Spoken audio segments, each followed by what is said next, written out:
it's interesting to me how we expect the people who know the most in these sports to be completely correct. But I've seen this play out in basketball, the sport I covered, where for a long time there was resistance to just shooting more 3-pointers. And it's funny, the language is similar. Similar language was used on shooting a lot of 3-pointers as for passing so often. It was equated with softness in a way. It was, don't fall in love with the 3. And then you hear in football, don't get pass happy. And there's almost this sense that doing the thing that's not as fun, that's lower efficiency and lower yield, somehow is just the cost you need to pay and the drudgery that's necessary to win in the end. I'm not, again, trying to deny the game theoretical aspect of running the ball. There are situations you should do it, but it's just funny to me how much of the decision making is dictated by vibes, is dictated by the language that's used, again, as opposed to data.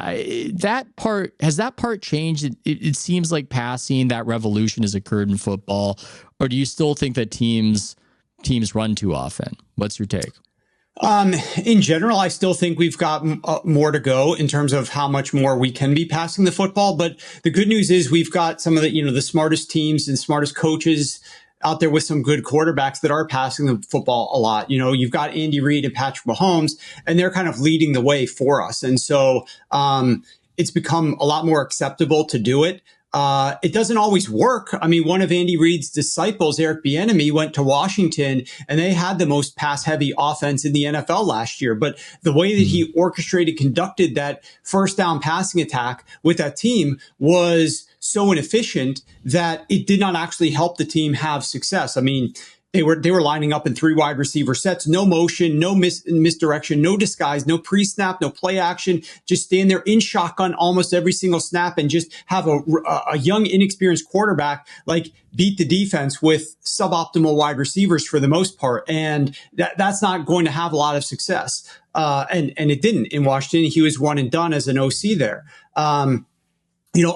There are absolutely, the data has shown, there's different times that are more efficient to run the football. And I think, it's obvious this one, but when the defense is presenting a lighter box, I'm massively in favor of audibling at the line of scrimmage to get yourself into the right play. And this is where, we don't have to go into the whole pass protection discussion right now, but I believe quarterbacks nowadays own a lot more of not just this amount that they're sacked, but the amount that they're pressured based upon what they do pre-snap in terms of changing the play call, changing the protection, or immediately post-snap, their awareness of what the defense might be bringing so that they can either get the ball out or move and respond. And we know now that, it used to be that if you got a good offensive line, like a bad quarterback, he's fine. His protection, he's not going to get pressured that much. His line is really good. And similarly, Patrick Mahomes, how's their offensive line? If their offensive line isn't really good, then he's going to be have a problematic season this year. And we've seen Patrick Mahomes get to the Super Bowl. Obviously, he lost to Tom Brady when he lost 3 offensive linemen in that game. There are limits. Yeah. There are limits, but for the most part, I mean, he can still have a ton of success because he can control that pressure more than we used to think. And not just the pressure, but how quickly he gets out of it and how he's avoiding sacks. Whereas a guy like Daniel Jones cannot. In addition to running the ball when there's light boxes, running the ball down inside of the red zone, when you spread out the defense in 3 wide receiver sets. This is how Brian Daboll, his rookie season with the New York Giants, despite having Daniel Jones, won Coach of the Year, went to the playoffs and won a playoff game. It wasn't because Daniel Jones had a good year. Now, the end result of them having team success landed Daniel Jones a new contract, which I was strongly against and wrote a lot about it before they gave him that contract. But the way that they would call run plays down there in the red zone and take the ball out of Daniel Jones's hands to have it success against the defense and end up scoring as many points as they needed to. They weren't winning games by a lot. They were coming back and it wasn't sustainable. But there are absolutely times that are more efficient to run the football.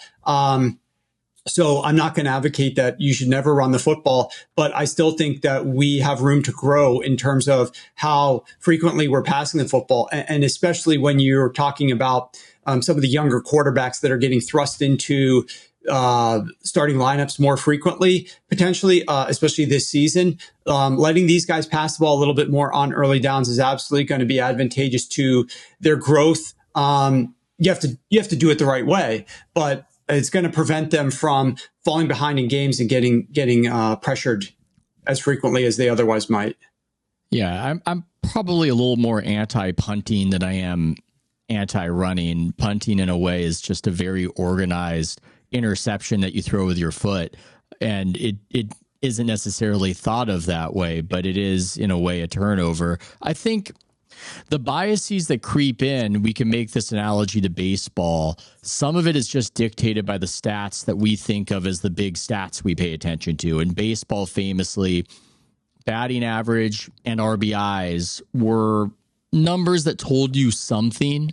It gave you kind of a general idea of a guy's capacity, but they weren't ideal for a lot of reasons, and they didn't convey the true value. And on base percentage and then other stats they came up with were more telling. And when you look at a quarterback stats on Pro Football Reference, the top line, it's the victories, it's the completions, it's the yards per attempt, touchdowns, interceptions, no sacks. And so, as you said, sacks mostly a quarterback stat, even if we've blamed the O-line for it for a while. And it was so, I thought it was the best part to me, my favorite part of that documentary on the Patriots that was very flawed, that was done by Kraft, was the internal conversations they had in the building about why Drew Bledsoe was cooked. And a lot of the fans were clamoring for him to still be the quarterback, but Belichick and Adams, being smart football guys who could maybe get at the right answer without being stat heads about it, although Adams might have been, was that he was just taking too many sacks. And so often a quarterback is overrated because that's just not a top line statistic that people will rattle off as part of the problem, even though, as you've said, it's a drive killer. So that's a very leading question. But do you think somehow these inefficiencies creep in just because of the numbers we're used to looking at versus the numbers that tell the true tale?